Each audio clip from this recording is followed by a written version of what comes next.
السلام علیکم ورحمۃ اللہ وبرکاتہ۔ نیکی کا بدی سے مقابلہ کس طرح ہوتا ہے اور کون جیتا ہے؟ رب تبارک و تعالیٰ نے نیکی سے بھی آگاہ فرما دیا کہ نیکیاں کیا ہیں، اور بدی سے بھی آگاہ کر دیا، اور یہ بتا دیا ان الحسنات یذہبن السیئات، نیکیاں کرتے رہنے سے بدیاں برائیاں جو ہے وہ ختم ہوتی رہتی ہیں۔ گویا کہ نیکی حاوی ہو جاتی ہے بدیوں کے اوپر، برائیوں کے اوپر۔ بدی کو ختم کرنا ہے تو نیکی کی طرف توجہ زیادہ کرنی ہوگی، اور پھر نیکی بندہ ارادہ کیا کہ میں یہ نیک کام کروں گا، لیکن وقت آنے پر نہ کر سکا، پھر بھی رب تبارک و تعالی اس کے کھاتے میں ایک نیکی مکمل لکھوا دیتے ہیں۔ کتنے بڑے ارحم الراحمین ہیں۔ اور اس کے برعکس اگر بدی کا، برائی کا ارادہ کیا تھا کہ میں یہ کروں گا اور نہیں کر سکا یا نہیں کیا اس نے قصدن، تو اللہ تبارک و تعالی وہ برائی لکھواتا نہیں جب تک کہ وہ برائی کر نہ لے، اور جب برائی کر لیتا ہے تو رب تبارک و تعالی ایک ہی برائی لکھواتا ہے۔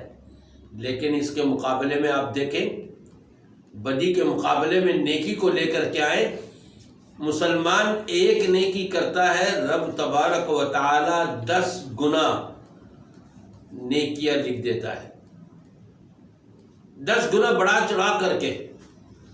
اور صرف یہی نہیں، جتنا تقویٰ ہو، للہیت ہو، خشوع اور خضوع ہو، اور دل کی گہرائی سے وہ نیکی کی گئی ہو، تو الی 700 ضعف، ایک نیکی کو اللہ تبارک و تعالی 700 گنا بڑھا چڑھا کر کے اجر و ثواب سے مالا مال فرماتا ہے۔ اور یہیں پر بس نہیں، بغیر حساب، جتنا تقویٰ، للہیت، خشوع اور خضوع، اللہ کے ڈر اور خوف رکھتے ہوئے اس نیکی کو کیا جائے گا، رب تبارک و تعالی بغیر حساب و کتاب کے اس کے اجر و ثواب سے مالا مال فرمائے گا۔ یہ ہے رحمان الدنیا و رحمان رحیم الآخرہ۔ یہ ہے رحمان الرحیم جو اپنے بندے بندیوں پر اتنا مہربان ہوتا ہے۔ نیکی اور بدی کا مقابلہ ہو رہا ہے، کچھ برائیاں ہو گئی ہیں، فرمایا تم وضو کر رہے ہو نماز کے لیے، تمہارے ہاتھ سے جو بدیاں، برائیاں سرزد ہو گئی تھیں، ہاتھ دھوتے ہوئے جو پانی گر رہا ہے، وہ برائیاں، وہ بدیاں ختم ہو رہی ہے، دھل رہی ہے۔ چہرے کو دھویا ہے، چہرے سے جو گناہ سرزد ہو گئے تھے، برائیاں ہو گئی تھیں، بدیاں ہو گئی تھیں، چہرے کو دھوتے ہوئے جو پانی گر رہا ہے، اس کے ساتھ ساتھ وہ چہرے کی برائیاں اور بدیاں سب ختم کی جا رہی ہیں۔ اسی طرح سے پیروں کو دھویا جا رہا ہے، پیروں سے چل کر جو برائیاں کری تھیں، ان پیروں کو دھونے کی وجہ سے وضو میں پانی جو گرتا چلا جا رہا ہے، گویا کہ اس نیکی کی بدولت وہ برائی، وہ بدی ختم ہوتی چلی جا رہی ہے۔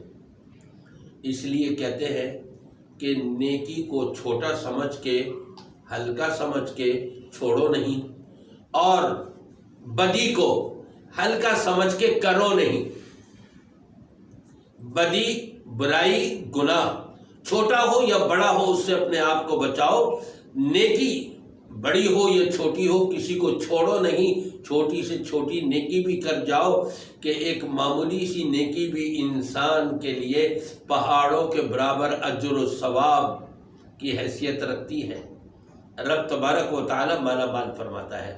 اس لیے یہ رمضان المبارک کا مہینہ بالخصوص، اس میں جتنی نیکیاں ہو سکیں زیادہ سے زیادہ کریں، قرآن پاک کی تلاوت کریں، رب تبارک و تعالیٰ کے راستے میں غرباء، یتامہ، مساکین، بیوگان، ضرورت مند، حاجت مند، دائمی مریض، ان سب کا خیال کرتے ہوئے صدقات و خیرات کثرت سے نکالیں، قرآن پاک کی کثرت سے تلاوت کریں، اللہ کے ذکر و اذکار کے اندر اپنے صبح و شام جو ہے یہ گزارتے رہیں۔ دیکھیں ان نیکیوں کی بدولت رب تبارک و تعالی ان بدیوں کو کس طرح سے ختم کرتا ہے، اور یہ نیکی کی چوٹ جب اس بدی پر پڑتی ہے وہ بدی خود بخود ختم کر دی جاتی ہے۔